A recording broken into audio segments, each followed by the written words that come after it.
Kalau saya karena belajar ilmu otak, ilmu neuroscience, ya, ada beberapa prinsip yang harus kita tahu dari ilmu otak ini. Ya. Ini, mohon maaf, ini gambar otak, ini gambar otak jenazah yang dikeringkan pakai formalin. Yang ini lihat dari samping, ini otak besar, ini otak kecil. Ini batang otak yang jalan di leher, kalau panjang ke bawah sumsum tulang.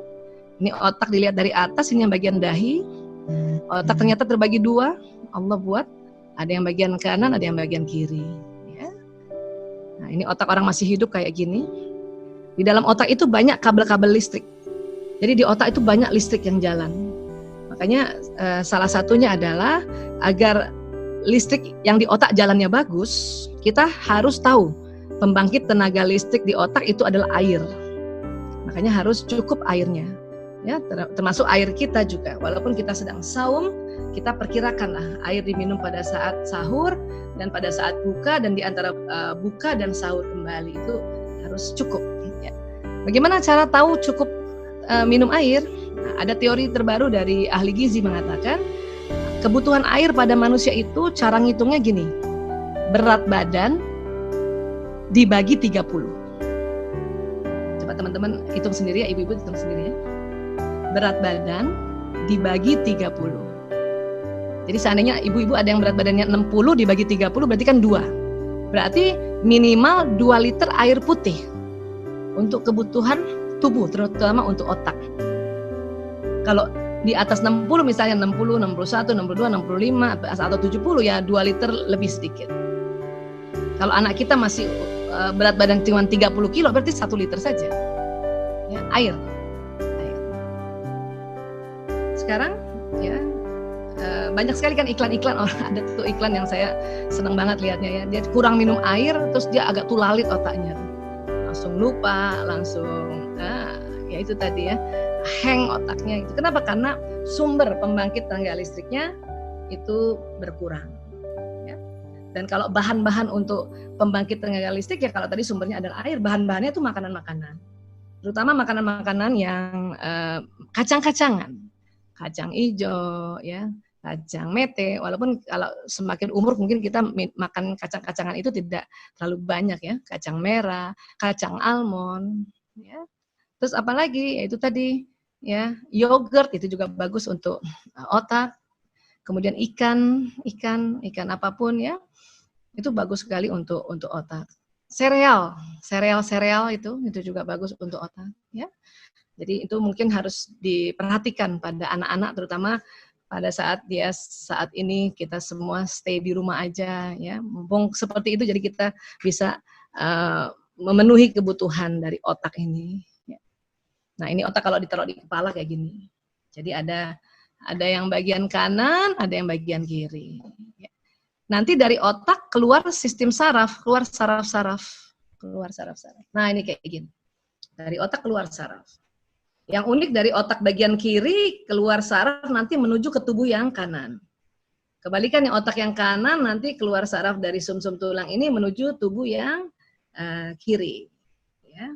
Jadi yang otak kanan ke badan kiri, otak kiri ke badan yang kanan.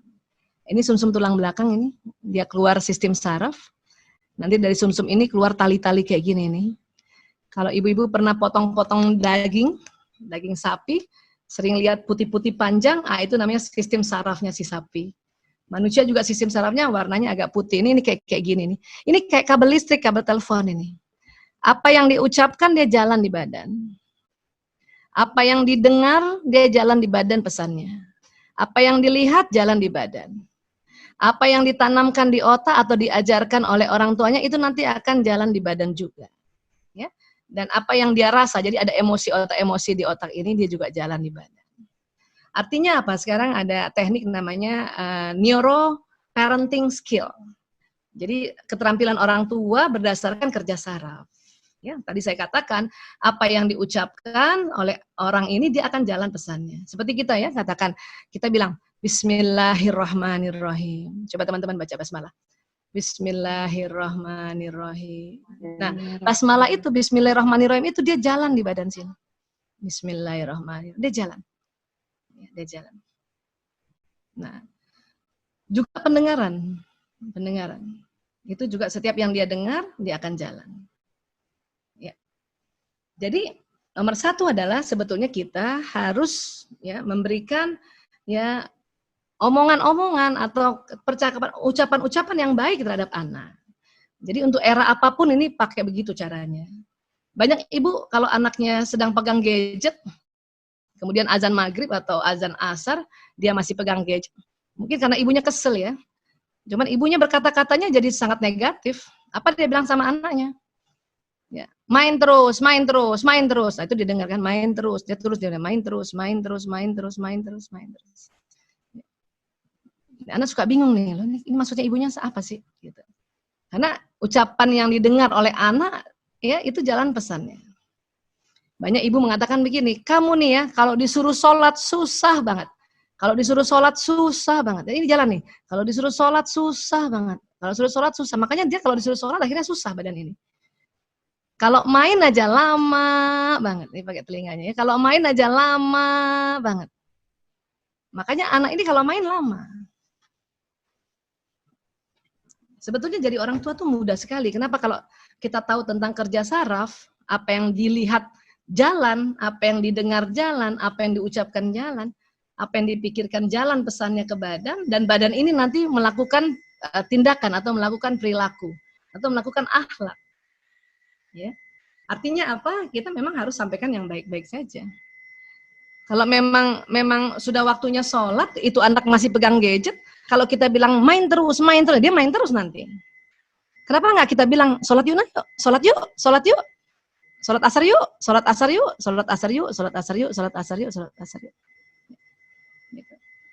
Dan kalau perlu matanya ini anak, karena mata juga membawa pesan, mata juga pada saat ibunya suruh ajak dia sholat, matanya anak ini sudah lihat kita juga sudah siap untuk sholat. Atau ayahnya juga begitu, sudah siap untuk sholat. Artinya pesannya dua. Waktu kita ajak sholat, lewat telinga dia jalan. Ya. Sholat yuk, sholat yuk, sholat yuk. Kemudian waktu dia lihat pakai mata, ya, ibunya udah siap sholat, berarti dia, ibu saya sudah siap sholat, dia jalan. Maka badan ini, ya, yang tadinya malas-malas itu lama-lama dia jalan sendiri itu. Dia bangkit sendiri untuk mengerjakan apa yang kita minta. Ini dia nih, makanya mengapa kita jadi contoh teladan juga. Banyak anak ibunya suruh sholat, ya udah bagus telinganya menerima ya suruh sholat, sholat gitu kan. Tapi pas anaknya lihat, ibunya sendiri sedang pegang gadget, ibunya tidak sholat, maka perintah yang dari telinga ini akan hilang oleh perintah dari mata. Akhirnya badan ini malas melakukan apa yang disuruh. Jadi sebetulnya gampang sekali. Terhadap suami juga begitu. Kadang-kadang laki-laki kan bapak-bapak itu senang banget juga pegang gadget. Dia lebih senang ya peluk gadgetnya daripada peluk istrinya. Nah, kemudian kadang-kadang kita marah kan. Gadget terus, gadget terus, gadget terus. Nah, kita bilang begitu sama suami, ini gadget terus, gadget terus, gadget. Maka si suami itu juga akan pegang gadget terus. Sebetulnya kenapa? Gampang kan? Memang ini era gadget, apalagi laki-laki. Otak laki-laki itu ada program yang Allah kasih, tidak ada pada perempuan. Ada dua hal. Apa itu? Sport and games. Olahraga dan bermain memang. Otak laki-laki memang begitu. Otak kanannya dia dominan, makanya dia otak bermain. Tergantung eranya. Kalau zaman dulu adik-adik saya eranya bukan gadget. Eranya layangan, gundu, main sepeda. Wah, itu juga ibu saya marah itu kalau ya main layangan tapi karena sampai maghrib. Jadi marahnya karena sampai maghribnya kan gitu. Saya juga dulu senang main congklak. Ya, tapi kepala saya karena perempuan tidak ada program bermain sekuat anak laki-laki. Makanya jangan heran kalau anak laki-laki senang olahraga. Bapak-bapak juga gitu senang olahraga. Capek-capek pulang kantor tetap masih main tenis, main bulu tangkis, ya. Main golf bahkan kadang-kadang. Ya. Nah, ini dia. Artinya apa? Kalau memang kita mau terhadap suami minta dipeluk ya kita sampaikan. Ya.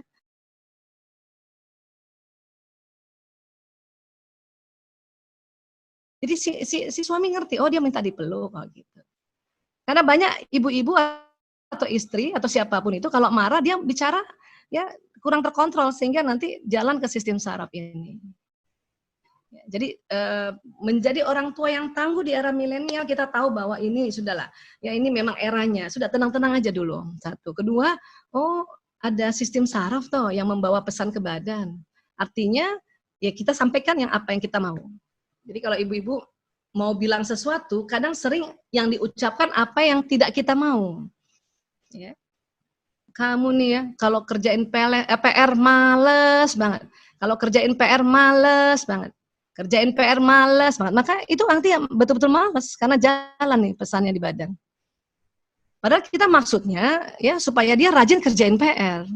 Kita sering mengucapkan apa yang tidak kita suka.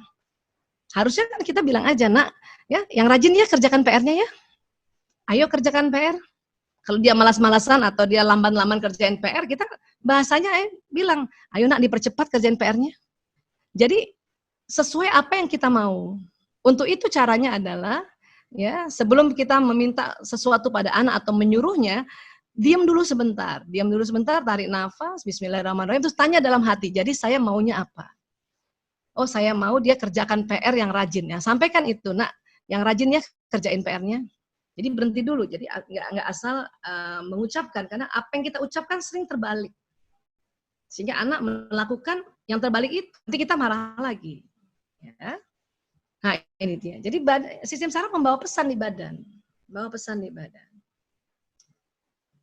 Dan kadang-kadang anak itu sendiri juga sering mengucapkan sesuatu yang membuat dia ya kacau badannya. Contoh ya misalnya, kan sekarang lagi stay at home, mungkin karena sudah 2 bulanan ya. Itu anak akan bilang, aduh bosen nih. Nah, yang diucapkan bosen dia terus bosen. Parah nih. Itu juga sama, kita juga gitu. Kalau kita sendiri, yang orang tuanya bilang bosen, kita bosen. Nah, kita memberikan informasi kepada anak bahwa ini bosan. Kita sendiri ngomong bosan, kena sama tubuh kita, terus anak juga kena. Jadi kita sebisanya tidak memancing kalimat-kalimat yang negatif. Kenapa? Karena dia jalan, nanti badannya mengerjakan seperti apa yang diucapkan. Nah ini yang nanti berbahaya. Ya. Karena emosi juga ada di otak. Mungkin kita saat ini lagi takut ya, takutnya macam-macam nih. Takut ini kan permasalahannya bukan permasalahan kesehatan saja, nih perekonomian juga tidak berputar. Ini kalau kita takut. Nah, ini nanti badannya bisa sakit. Belum apa-apa bisa sakit. Yang bahaya adalah apa yang ditakutkan nanti bisa terjadi. Ya, kenapa? Karena kita ucapkan terus. Belum apa-apa sudah terjadi di badan. Ya, nah, ini yang bahaya. Ini makanya badan kita bisa sakit. Ini yang diistilahkan psikosomatis. Saat ini banyak orang kena psikosomatis. Badannya sakit karena pikirannya, karena ucapannya. Padahal kalau diperiksa, ditensi, diperiksa lab, nggak ada masalah. Ya, nah ini dia. Oke. Ini juga kita pakai satu ini ayat pendidikan nih, Masya Allah. Ada surat Ali Imran ayat 159. Ya. Apa Allah berfirman, Bismillahirrahmanirrahim, maka karena rahmat dari Allah, engkau bersikap lemah lembut terhadap mereka. Sekiranya engkau berlaku keras dan berhati kasar, tentulah mereka menjauhkan dari sekitarmu. Nah ini dia nih, jadi kita diminta lemah lembut. Dan Allah sudah ya ingatkan kita, kalau kita keras dan berhati kasar, nanti mereka lari, menjauhkan dari sekitarmu. Ya. Saya sejak tahun 98 sudah mengurus pasien-pasien kecanduan narkoba.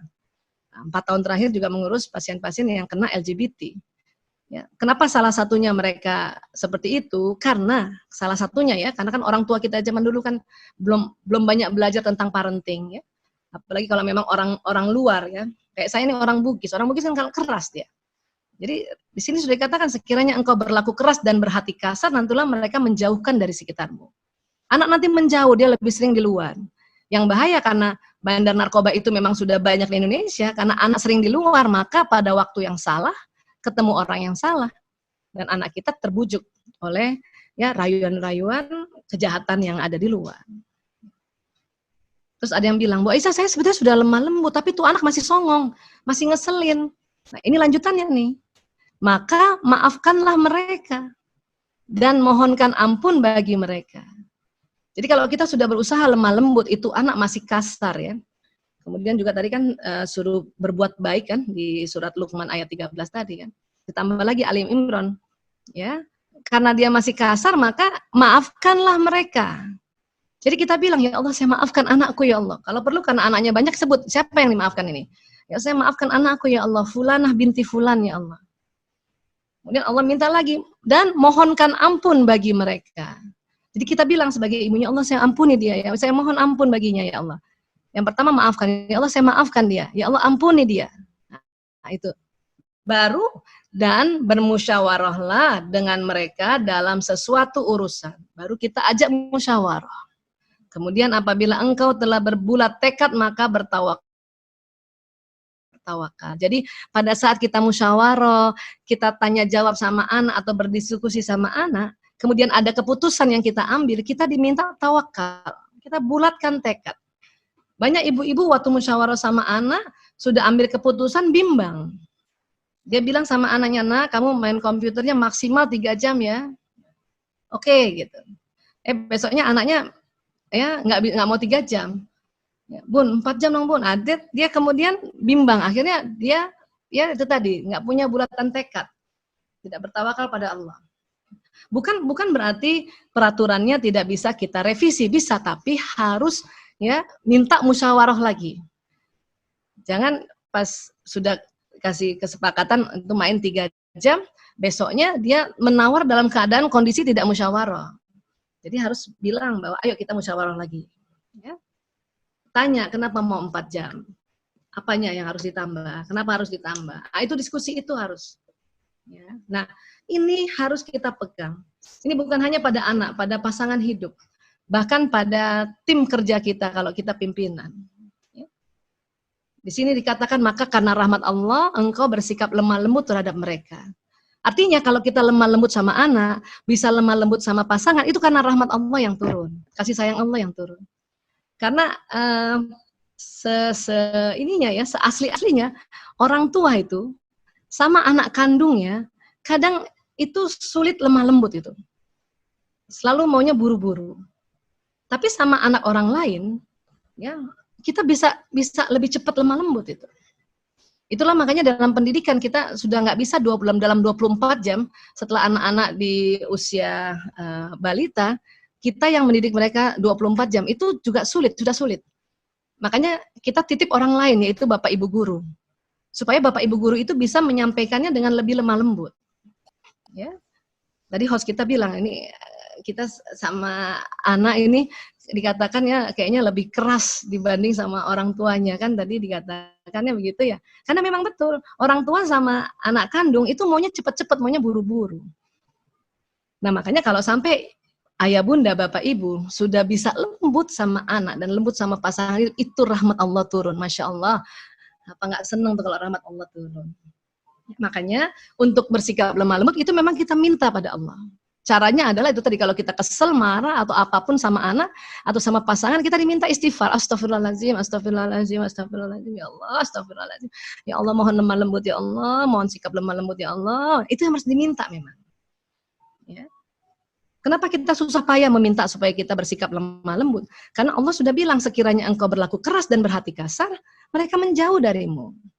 Ini bahaya, di luar sana narkoba masih banyak, LGBT apalagi, begal, ya, tawuran, perjudian. Waduh. Kita lihat anak kita ini, kalau dia, kan kita mau ajak musyawarah nih, ya, kita udah lemah lembut. Nah, sebelum kita ajak musyawarah, ada 2 langkah lagi yang harus dilakukan. Ya, langkah kedua apa? Maka maafkanlah mereka. Kita sebut ya Allah, saya maafkan anakku ya Allah, saya maafkan anakku ya Allah. Dan mohonkan ampun bagi mereka. Ya Allah ampuni dia ya Allah, ampuni dia ya Allah. Baru dah itu tadi dan bermusyawarahlah dengan mereka dalam satu urusan. Jadi kalau kita mau negur seseorang atau mau ngajak diskusi anak, ingin mau menyampaikan sebuah peraturan, harus ada 3 langkah ini. 1, minta rahmat Allah yaitu sikap lemah lembut. 2, maafkan dulu mereka. 3, mohonkan ampun bagi mereka, baru ajak musyawarah. Ini berlaku pada anak umur berapapun. Dan ini juga berlaku pada pasangan hidup. Bahkan ini berlaku pada tim kerja kita pada saat pimpinan mau ajak musyawarah. Nah ini banget harus dipegang banget nih. Ya, dan itu tadi pada saat sudah dalam musyawarah kita negosiasi dan kemudian kita sudah bulatkan tekad, itu disuruh bertawakal pada Allah. Ya, itu nggak boleh ya bimbang itu. Bertawakal pada Allah karena sungguh Allah mencintai orang bertawakal.